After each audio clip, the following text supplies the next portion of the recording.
ছোট ইমাম পাক সৈয়দনা ইমাম হুসাইন আলাইহিস সালাম যখন জন্মগ্রহণ করলেন, খবর পেয়ে রাসূল পাক আসলেন এবং বললেন, বাচ্চাকে আমার কোলে দাও। ওনাকে কোলে নিলেন এবং ইমাম হুসাইন আলাইহিস সালামের মুখের মধ্যে ওনার জিহ্বা মোবারক ভরে দিলেন।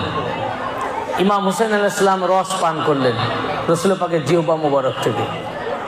প্রথম পৃথিবীতে এসে প্রথম রাসূল পাকের লালা মোবারক পান করলেন, তারপরে যা কিছু খেয়েছেন। অনুরূপভাবে উনি ওনার ডান কানে আজান দিলেন, বাম কানে একামত দিলেন। সপ্তম দিনে ওনার নাম পাক রাখলেন হুসাইন। বললেন, জিবরিল আলাইহিস সালাম এসে আমাকে খবর দিলেন যে আল্লাহ পাক বলেছেন যে আমি যেন এনার নাম মুসা আলাইহিস সালামের ভাই এবং তিনিও পয়গম্বর হযরত হারুন আলাইহিস সালাম তার ছোট ছেলের নামের অনুকরণে আমি নাম রাখি। ওনার নাম ছিল সাব্বির।